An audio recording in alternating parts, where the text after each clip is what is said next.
Assalamualaikum warahmatullahi wabarakatuh. Alhamdulillahirabbil alamin wa bihi nasta'in ala umurid dunya waddin. Wassalatu wassalamu ala asyrafil anbiya'i wal mursalin sayyidina Muhammadin wa ala alihi wa sahbihi ajma'in. Amma ba'du. Yang kami ta'adimi Al-Mukarram Kiai Haji Muhammad Hasan Mutawakkil Allah SHMM selaku Ketua Yayasan Pondok Pesantren Zainul Hasan Genggong, yang kami hormati Bapak Dr. Aziz Wahab BA MAG selaku Rektor Universitas Islam Zainul Hasan Genggong, yang kami hormati Bapak Dr. Aziz Wahab BA MAG dan Ibu Nur Fatimah selaku pembimbing dalam penyusunan proposal skripsi ini, yang kami hormati kedua orang tua kami yang senantiasa mensupport kami dalam penyusunan proposal ini. Perkenalkan, nama saya Rizal dari Prodi Pendidikan Agama Islam Fakultas Tarbiyah Universitas Islam Zainul Hasan Genggong. Di sini saya akan mempresentasikan hasil proposal skripsi saya yang berjudul Implementasi Metode Brainstorming untuk meningkatkan keaktifan siswa pada mata pelajaran tarikh di PKPPS Wusto Ihyaul Islam yang berada di Desa Betek, Kecamatan Krucil, Kabupaten Probolinggo. Baiklah, di sini saya akan mempresentasikan proposal skripsi saya. Yang pertama, pendahuluan. Latar belakang masalah. Keaktifan siswa merupakan aspek yang sangat penting dalam kegiatan pembelajaran. Oleh karena itu, pembelajaran akan menjadi lebih efektif apabila di dalamnya terdapat interaksi antara guru dan siswa, sehingga pembelajaran itu dapat tercapai secara maksimal dan terkesan lebih aktif di dalamnya sehingga tidak bosan. Setelah saya melakukan observasi awal di PKPPS Wusto Ihyaul Islam, saya menemukan permasalahan siswa di Wusto Ihyaul Islam tersebut. Yang pertama, kurangnya antusias siswa ketika dalam pembelajaran. Yang kedua, ketika guru memberikan pertanyaan, siswa cenderung diam, tidak menjawab. Terus yang ketiga, dalam proses pembelajaran, guru masih menggunakan metode lama, yaitu metode ceramah, sehingga di dalamnya siswa tidak terlibat aktif. Karena dalam metode ceramah ini, guru yang lebih berperan di dalam proses pembelajaran. Dari berbagai permasalahan yang dihadapi oleh siswa tersebut, maka guru tarikh ini berupaya menerapkan metode baru, yaitu metode brainstorming, yang mana dalam metode brainstorming ini siswa dituntut untuk aktif dalam pembelajaran, sehingga peneliti tertarik untuk meneliti bagaimana keaktifan siswa setelah diterapkannya metode brainstorming tersebut. Adapun batasan masalah dari penelitian ini, yang pertama, penelitian ini hanya membahas penerapan metode brainstorming sesuai dengan judul yang diangkat oleh peneliti. Yang kedua, penelitian ini berfokus pada keaktifan siswa di PKPPS Wusto Ihyaul Islam. Untuk rumusan masalah, yang pertama, bagaimana penerapan metode brainstorming pada mata pelajaran tarikh di PKPPS Wusto Ihyaul Islam. Yang kedua, bagaimana keaktifan siswa setelah diterapkan metode brainstorming.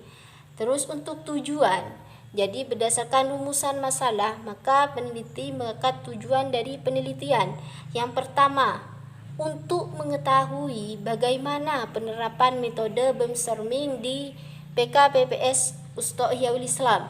Yang kedua, untuk mengetahui bagaimana keaktifan siswa setelah diterapkan metode brainstorming, khususnya pada mata pelajaran tarikh di PKPPS Wusto Ihyaul Islam. Untuk selanjutnya, penelitian terdahulu yang relevan dengan penelitian ini.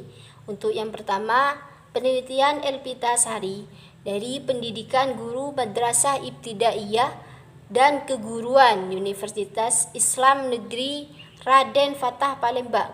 Jadi dalam penelitiannya dia membahas mengenai peningkatan hasil belajar melalui metode brainstorming.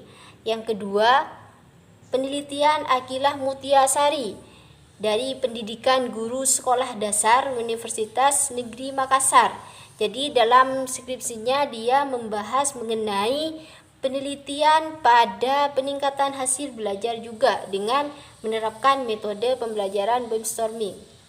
Terus yang ketiga, Diah Nur Fauziah dari Pendidikan Sejarah PPPS UNJ, yang mana dalam jurnalnya dia menjelaskan mengenai bagaimana kemampuan siswa setelah diterapkan metode brainstorming, khususnya kemampuan dalam mengemukakan pendapat.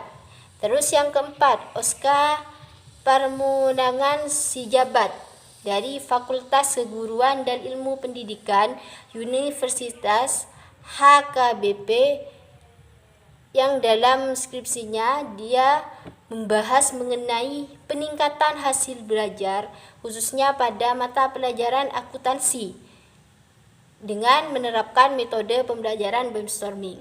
Terus yang kelima, Rebica Andrini, yang mana dalam skripsinya dia membahas mengenai peningkatan hasil belajar siswa melalui penerapan metode brainstorming. Untuk selanjutnya, bab 2 kajian teori. Yang pertama, pengertian metode pembelajaran. Metode pembelajaran merupakan cara yang dilakukan oleh guru dalam menyampaikan suatu materi kepada siswa. Metode pembelajaran ini menempati posisi yang sangat penting dalam proses pembelajaran agar tujuan dari pembelajaran dapat tercapai secara maksimal. Sedangkan di sini menurut pendapat Ali Jumbati dan Abu Al-Fat At-Tawasini, metode merupakan suatu cara yang dilakukan oleh guru dalam menyampaikan materi sehingga proses pembelajaran itu dapat berjalan dengan efektif. Sedangkan menurut Slamato, metode merupakan suatu jalan yang harus ditempuh dalam proses pembelajaran. Untuk yang kedua, pengertian metode brainstorming. Brainstorming merupakan suatu metode pembelajaran aktif yang di dalamnya melahirkan ide-ide atau gagasan. Dan gagasan itu harus sesuai dengan materi yang dijelaskan oleh guru. Menurut Sani, metode pembelajaran brainstorming merupakan suatu cara yang dilakukan oleh guru dengan cara memberikan suatu permasalahan untuk dipecahkan, kemudian siswa tersebut diberi kesempatan untuk menyampaikan gagasannya. Selanjutnya, pengertian keaktifan. Keaktifan merupakan suatu aspek yang sangat penting dalam proses pembelajaran. Menurut Sardiman, keaktifan merupakan suatu hal yang bersifat mental dan fisik. Yang kedua aspek ini merupakan satu rangkaian yang tidak dapat dipisahkan. Untuk selanjutnya yaitu bab 3, metode penelitian. Dalam penelitian ini, peneliti menggunakan penelitian kualitatif deskriptif yang merupakan suatu penelitian yang di dalamnya terdapat sekelompok atau individu yang dimintai penjelasan mengenai kejadian atau fenomena yang terjadi dalam kehidupan mereka. Kemudian informasi yang diperoleh tersebut dinarasikan dalam bentuk deskriptif. Adapun teknik pengumpulan data dalam penelitian ini ada 3. Yang pertama observasi, yang kedua wawancara, yang ketiga dokumentasi. Untuk yang pertama yaitu observasi.